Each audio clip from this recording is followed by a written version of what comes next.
Primeiro precisamos definir o que é perdão.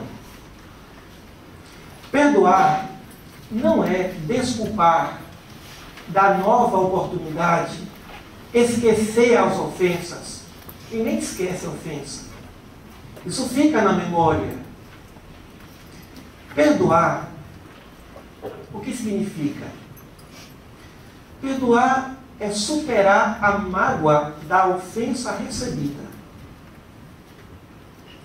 Perdoar é perceber o aspecto racional e o aspecto emocional do porquê da ofensa recebida. Geralmente, nós não perdoamos os inimigos, os adversários. Mas quem é o inimigo para nós? Para nós, o inimigo é o outro.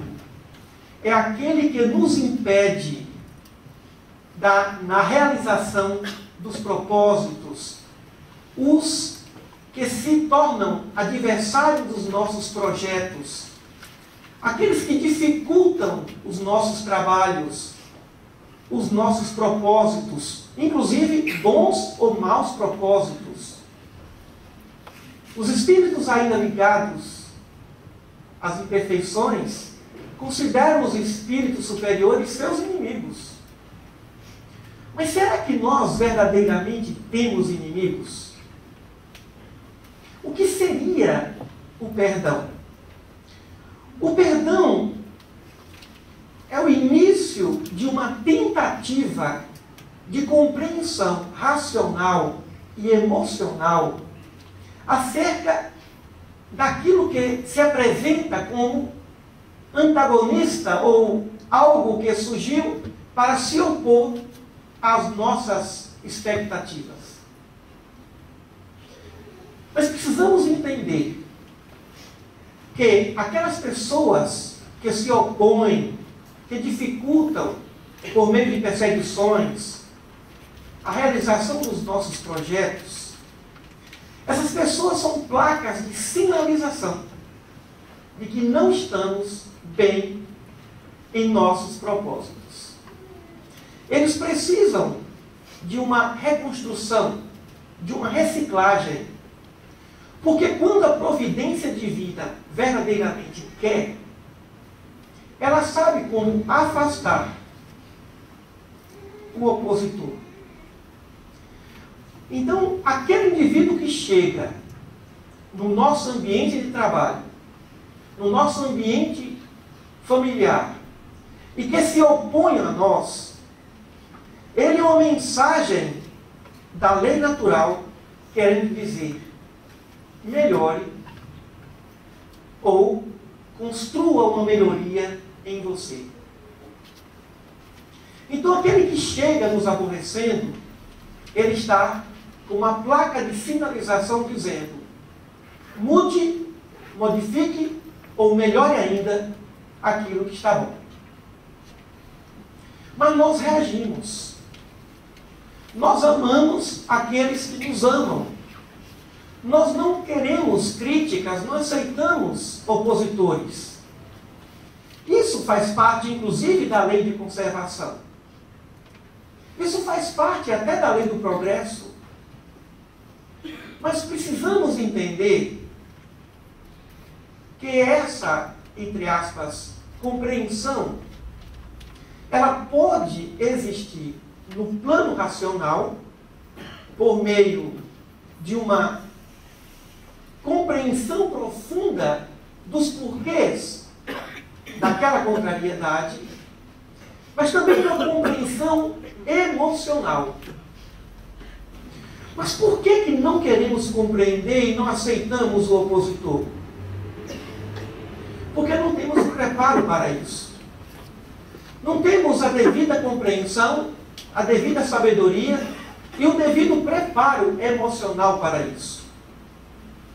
Da mesma forma que Allan Kardec nos fala das condições orgânicas favoráveis para o desenvolvimento e o aprimoramento das faculdades mediúnicas e medianímicas, também para termos condições de construirmos e aprimorarmos as virtudes intelecto-morais, precisamos de uma condição orgânica para isso.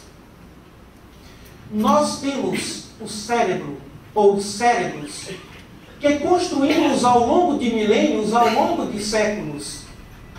O nosso cérebro hoje representa o que temos, o que carregamos em nossas memórias integrais perispiríticas. O perispírito é o cérebro do espírito. E ele também armazena em sua memória intelectual e emocional todas as impressões, todas as experiências agradáveis e desagradáveis desse espírito que está em evolução. E quando nós encarnamos, essas matrizes perispirituais ficam plasmadas no cérebro humano. E muitas vezes, como o apóstolo Paulo dizia, ou disse, as coisas que eu quero fazer, essas eu não as faço, e as que eu não gostaria de fazer, essas eu faço. Por que eu não consigo perdoar como eu gostaria? Eu li um livro sobre perdão, questiona o leitor. Até saio dali numa sintonia superior. Mas logo me vejo numa circunstância de desejo para que o meu opositor, o meu perseguidor, não se dê bem na vida. Porque o nosso cérebro não está preparado. O espírito está pronto. Ele sabe o que quer. Mas a carne é fraca, porque não foi preparada para isso. A natureza humana, a natureza da espécie humana. Então o espírito precisa preparar o seu corpo, semelhante a um atleta que precisa da disciplina para ganhar uma medalha de ouro numa Olimpíada. Ele precisa da disciplina. O que é disciplina? Disciplina é um respeito profundo a essas necessidades do espírito. O corpo também tem necessidades. E a maior necessidade do corpo é que o espírito o entenda e o construa como templo do espírito que é. A neuroplasticidade é um ramo da neurociência, que é a ciência que estuda o cérebro humano. Então precisamos entender o que é neuroplasticidade, para que por meio desse sistema de recondução das nossas memórias milenares, seculares, tenhamos condições de fazer a coisa mais difícil para o espírito, que é perdoar. Buscar o condicionamento do perdão. Neuroplasticidade é a capacidade que o cérebro tem de se readaptar, de se recondicionar. Quando ele sofre uma lesão, um aneurisma, um AVC, é evidente que há uma tendência natural de se buscar um outro caminho que vai ligar o hemisfério esquerdo e o direito, para que o indivíduo volte aos movimentos perdidos devido àquela lesão. A neuroplasticidade é uma ciência nova, de 30 anos. Muito antes se pensava que o cérebro só poderia se desenvolver durante a infância, depois a adolescência. Hoje já se sabe que o cérebro ele se molda a cada pensamento. É um mediador plástico. Ele é ultrassensível aos pensamentos e emoções. Ele depende muito daquilo que pensamos, daquilo que fazemos, daquilo que sentimos.